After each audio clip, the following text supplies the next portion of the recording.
कान्हा की लीलाओं का वर्णन करना यूं तो सहज नहीं है, परंतु सनातन धर्म के प्रेमियों ने इसकी महत्वता को अपने अपने अंदाज में व्याख्यान किया है। इन्हीं रचनाओं में एक अनंत विभूषित श्री पीयूष कृष्णायण ग्रंथ भी है, जिसकी रचना करते हुए बाल ब्रह्मचारी संत श्री मोहन दास जी महाराज ने अपने भक्तों को कृष्ण भक्ति का रस का पान करवाने का प्रयास किया है। संत मोहन दास जी की रचनाओं का वर्णन करते हुए उनके अनन्य भक्त कथा व्यास रास बिहारी उपाध्याय जी ने व्यासपीठ से प्रभु की लीलाओं को श्रद्धालु भक्तों तक पहुंचाने का बीड़ा उठाया है। ऐसी स्थिति में भगवान श्री कृष्ण समझ गए, यानी उसे युद्ध करना तो स्वीकार कर लिया। युद्ध करते करते कहने लगे, भैया बलराम, बोले क्या है? बोले अब यहाँ से भाग लो। बोले क्यों? बोले भागना ये जरूरी है कि अगर हम नहीं भागे तो ये राक्षस बहुत बलवान है, हम इसको मार भी देंगे यहाँ पे, तो ठीक है, मार नहीं सकते, काले वन साथ में है। गद्दी व्यास से भगवान श्री कृष्ण और राधा रानी जी के विवाह का भी सुंदर वर्णन किया। इस अवसर पर समाचार सिटी 24 के निदेशक प्रकाश सिंह मुख्य अतिथि के रूप में उपस्थित रहे। कि नहीं घूमे हुए और उसको निहारते रहे। अब तो कृष्ण जो है ना बड़ी मस्ती के साथ में मंदिर में प्रवेश किया। आहा हा, यानी कृष्ण चलने लगे। कैसी मस्त उनकी चाल है, कैसा उनका दिव्य स्वरूप है। लोग देखते ही रह गए, क्या करें और क्या न करें। ठाकुर प्रकाश सिंह वरिष्ठ पत्रकार है सहारा चैनल के, वह आज की कथा में मुख्य अतिथि के रूप में पधारे हैं। मैं उनसे निवेदन करूंगा कि वो आए और यहाँ आकर के कम से कम हमसे फूल तो स्वीकार करेंगे।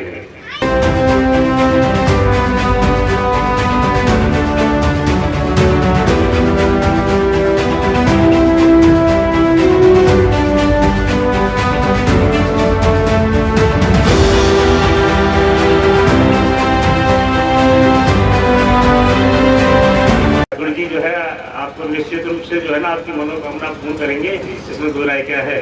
आज के व्यासपीठ आदरणीय परम पूजनीय श्री श्री रास बिहारी शर्मा जी जो इस व्यास गद्दी को सुशोभित कर रहे हैं, उनका जो आशीर्वाद हमें वचनों के माध्यम से मिल रहा है। मेरे परम पूजनीय पिता तुल्य आदरणीय गुरुजी श्री गंगा प्रसाद जी, जिनका आदेश मुझे हुआ कि आपने यहाँ पहुँचना है, निश्चित तौर पे उनके आदेश में भगवान की कहीं ना कहीं मर्जी जरूर छुपी होगी।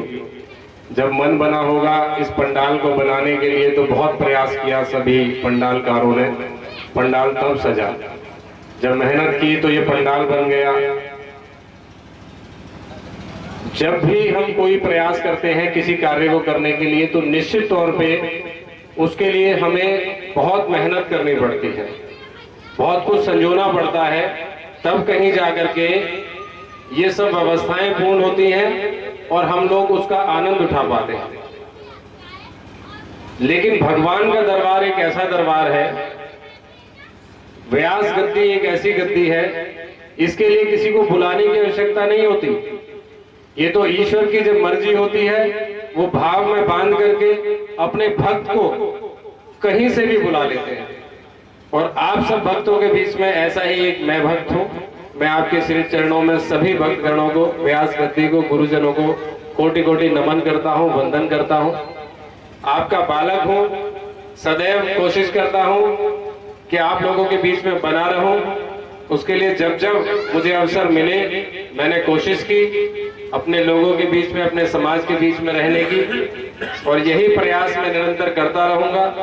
निश्चित तौर पे इस मन से वायदा करता हूं कि जब जब आप मुझे पुकारोगे मैं सदैव आपके बीच में खड़ा मिलूंगा। तो जो इनके गुण हैं, गुणों के अनुसार इनको ईश्वर निश्चित रूप से मैं कामना करता हूँ इनको सफलता प्रदान करें।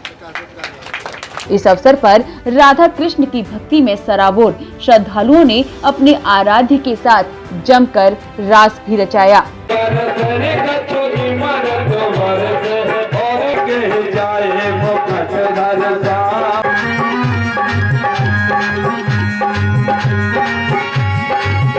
अनंत विभूषित श्री पीयूष कृष्णायन ग्रंथ के विषय में बताते हुए व्यास रास बिहारी उपाध्याय जी ने कहा कि ये ग्रंथ मानव जीवन में आध्यात्म ज्ञान वर्धन के लिए मूलभूत आवश्यकता है। ये पीयूष कृष्णायन इस ग्रंथ का नाम है, जो हमारी श्रीमद् भागवत है। श्रीमद् भागवत का ही इसमें सार दिया गया है। 10वां स्कंद श्रीमद् भागवत का सार है और 10वां स्कंद का सार ये पीयूष कृष्णायन ग्रंथ है। ये भागवत के रूप में प्रचारित है। दोहा, छंद, चौपाई, सोठा जैसे रामचरितमानस है। भगवान श्री कृष्ण की दिव्याति दिव्य लीलाओं को इसमें संत शिरोमणि अनंत विभूषित श्री मोहनदास जी महाराज ने इसमें उनको काव्यगत किया है। इसमें महाभारत, भागवत, गीता जी के जो हमारे दिव्य ज्ञान हैं, दिव्य जो श्लोक हैं, यानी उनका हिंदी रूपांतरण करके जो है काव्यगत किया गया है। भक्तों के लिए बड़ा आसान है ये। कृष्ण भगवान हमारे ब्रजभूमि में भगवान कृष्ण की भक्ति करने में जो मशगूल हैं, उनके लिए यह ग्रंथ एक अमर ग्रंथ है और बड़ा दिव्यता लिए हुए है।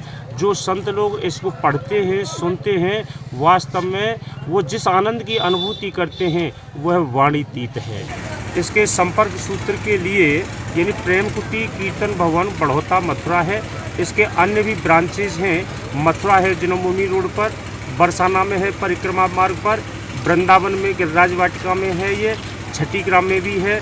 यानी भक्तों के लिए मुख्य रूप से यानी पोस्ट के द्वारा भी इसको भेजा जा रहा है, कुरियर के द्वारा भी भेजा। जैसी भक्त की मांग होती है उसकी सुविधा अनुसार उसको हम प्राप्त करा देते हैं, क्योंकि मोबाइल नंबर भी हमारे ट्रस्ट के द्वारा इसमें प्रचारित किया गया है। मोबाइल से भी यदि संपर्क किया जाए तो ये ग्रंथ उपलब्ध हो जाता है। इस ग्रंथ को पढ़ने के लिए मैं सभी से निवेदन करूंगा कि इसको यथा समय अवश्य उसका पाठ किया जाए। 24 घंटे का भी अखंड पाठ रामचरितमानस की तरह से इस ग्रंथ का किया जाता है। इसका 9 दिन का भी होता है, लेकिन यहाँ पर ये गोपाष्टमी और अक्षय नवमी का जो पर्व है, ये इस गौलोक धाम की ये दिव्य भूमि है, वृंदावन भूमि। इस भूमि में ये 7 दिन का प्रेम लक्षणा भक्ति अनुष्ठान के रूप में रखा गया है।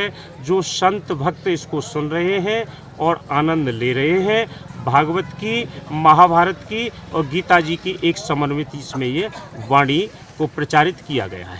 अपने गुरु के आदेश का पालन करने और इस ग्रंथ को जन जन तक पहुंचाने के लिए उनके अनन्य भक्त डॉक्टर गंगा प्रसाद शर्मा, किशोर श्याम शर्मा, कुंवरपाल सिंह, प्रमोद कुमार, ओम प्रकाश शर्मा सहित मातृ शक्ति के रूप में कुमुदलता शर्मा, श्यामवती आदि निरंतर प्रयासरत हैं।